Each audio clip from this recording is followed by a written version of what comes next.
આ તરફ સુરેન્દ્રનગરના ધ્રાંગધ્રા શહેરી વિસ્તાર તેમજ ગ્રામ્ય વિસ્તારોમાં વરસાદી માહોલ છવાયો। સવારથી જ વરસાદી વાતાવરણ સાથે ધીમી ધારે વરસાદ વરસ્યો। ગ્રામ્ય વિસ્તારમાં જેસડા, સતાપર, બાવડી, જસાપર, દુધાપુર, રાજગઢ, કુડા, નારીચણા, નીમકનગર સહિતના ગામોમાં વરસાદી માહોલ રહ્યો। ગ્રામ્ય વિસ્તારમાં વરસાદી માહોલ સર્જાતા ખેડૂતોના ચોમાસુ પાકને અનુકૂળ સમયે વરસાદ મળતા ખેડૂતોમાં આનંદની લાગણી વ્યાપી છે।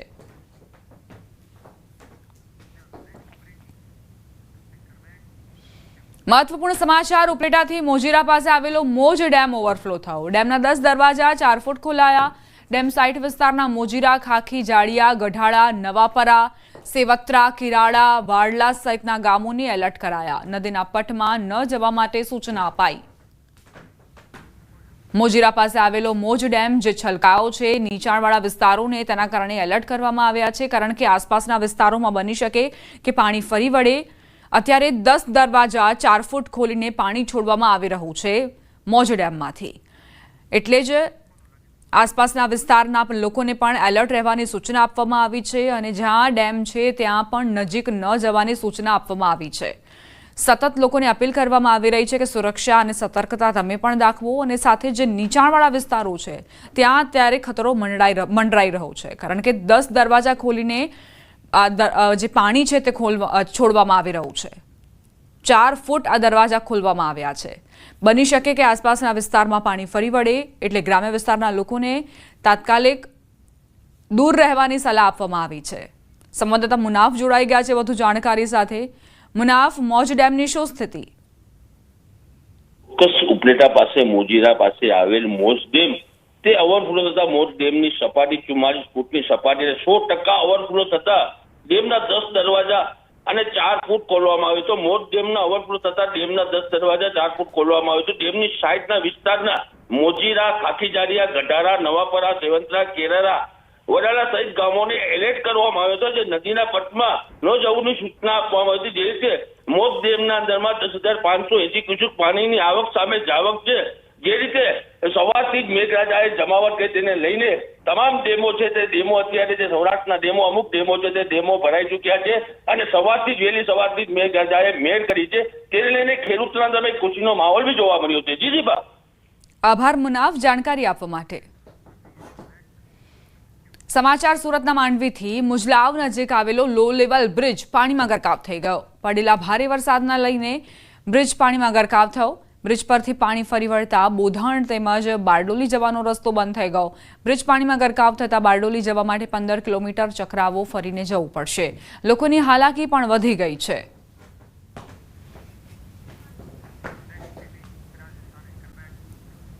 વાત હવે પાડોશી રાજ્ય રાજસ્થાનની, જ્યાં ભારે વરસાદ ખાબક્યો। બુંદી જિલ્લામાં 3 દિવસના વરસાદ પછી નદીઓ અને નાળાઓ છલકાઈ રહ્યા છે।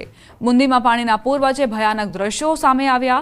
ભારે વરસાદના કારણે બરુંધન શહેર નજીક ઘાઘર પુલ પર પાણી વહી રહ્યું હતું। ઘાઘર પુલ પર પાણીનો ઝડપી પ્રવાહ, જેમાં બાઇક પસાર કરવાનું જોખમ એક વાહન ચાલકે લીધું।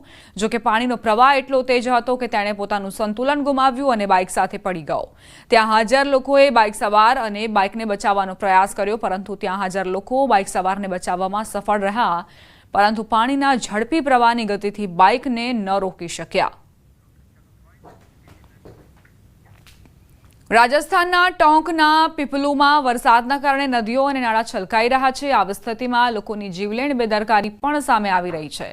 ગાટાથી કુરેડી જતા રસ્તામાં બાઇક સાથે તણાતા યુવકનો વિડીયો સામે આવ્યો। આ બાઇક સવારે વહી જતા પહેલા નહેરના કિનારે ઉભેલા લોકોને રોકવાનો પ્રયાસ કર્યો।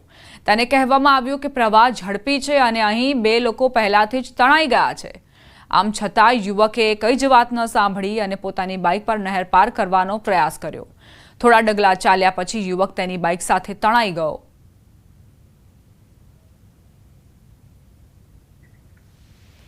રાજસ્થાનના સુજાનગઢમાં 2 દિવસથી સતત વરસાદ વરસી રહ્યો છે। બાયપાસ રોડ નદીમાં ફેરવાઈ ગયો।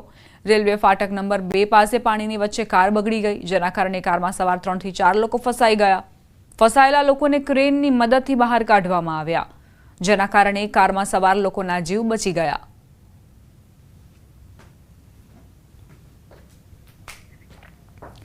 છેલ્લા 2 દિવસથી સતત ભારે વરસાદના કારણે સવાઈ માધોપુર જિલ્લામાં પૂર જેવી સ્થિતિ સર્જાઈ છે। એનડીઆરએફની ટીમ વિવિધ વિસ્તારોમાં પૂરમાં ફસાયેલા લોકોને બચાવવા માટે સતત વિવિધ વિસ્તારોમાં જઈ રહી છે, પરંતુ આજે અચાનક જ એનડીઆરએફની આખી ટીમ પૂરગ્રસ્ત વિસ્તારમાં અકસ્માતનો ભોગ બની।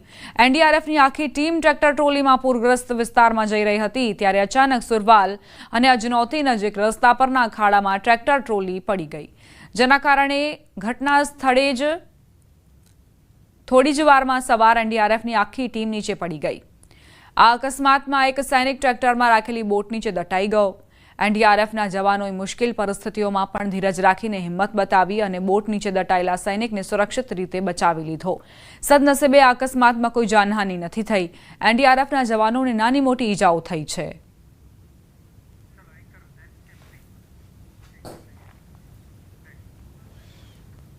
વાત હવે મધ્યપ્રદેશના ખરગોન જિલ્લાની બરવામાં ગંગોર ઘાટ પદલી નદીમાં પાણીના પ્રવાહમાં શાળાના બાળકોથી ભરેલા ટેમ્પોનું વ્હીલ પુલ પરથી સરકી ગયું।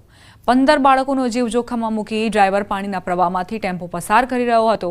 આ દરમિયાન સ્થળ પર હાજર લોકોએ ટેમ્પોને પકડી લીધો અને બધા બાળકોને બહાર કાઢ્યા અને તેમને સુરક્ષિત રીતે પુલ પાર કરવામાં મદદ કરી, જેના કારણે મોટી દુર્ઘટના થતા ટળી ગઈ। ટેમ્પો ચાલક પોતાનો જીવ જોખમમાં મૂકીને વાહનને પુલ પાર કરીને લઈ જઈ રહ્યો હતો।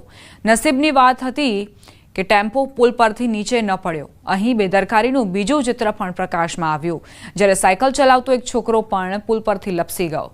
સ્થળ પર હાજર લોકોએ તેને બચાવી લીધો। ઝારખંડના ખૂંટી જિલ્લામાં ભારે વરસાદના કારણે જનજીવન પર ભારે અસર પડી છે। 2 દિવસના ભારે વરસાદ બાદ ખૂંટીનું તાજના મુક્તિધામ પાણીમાં ડૂબી ગયું, જેના કારણે સ્થાનિક લોકોની મુશ્કેલીઓમાં વધારો થયો। કારા અને ટોરપા બ્લોક વિસ્તારોમાં કરો નદીનું પાણી પુલ પરથી વહી ગયું અને જેના કારણે રસ્તા પરનો વાહન વ્યવહાર કલાકો સુધી ઠપ રહ્યો, જેથી માર્ગ પર મુસાફરી કરતા લોકોને મુશ્કેલી પડી હતી। ઉત્તર પ્રદેશના બિજનૌર જિલ્લામાં સતત વરસાદના કારણે ગંગા નદીમાં પૂર આવ્યા હોય તેવી સ્થિતિ। ગંગાના પાણીથી જમીનનું ધોવાણ થઈ રહ્યું છે, જેના કારણે ગ્રામજનો ચિંતામાં મુકાયા છે। બાલાવલીના ઘણા ગામડાઓ પાણીથી પ્રભાવિત થઈ રહ્યા છે। ભારે પાણીના પ્રવાહના કારણે રેલવે ટ્રેકની સાથે તેલની લાઇન પણ પ્રભાવિત થઈ રહી છે। આ ઘટના બિજનૌરના મંડાવર પોલીસ સ્ટેશન વિસ્તારના બાલાવલીની છે। ધોવાણના કારણે વૃક્ષો પણ પ્રભાવિત થઈ રહ્યા છે। માર્ગમાં આવતા વિશાળ વૃક્ષો પણ મોજામાં ધોવાઈ રહ્યા છે। જમીનના સતત ધોવાણના કારણે ગ્રામજનો ચિંતિત બન્યા છે। બાલાવલીના ઘણા ગામો પાણીથી પ્રભાવિત થઈ રહ્યા છે।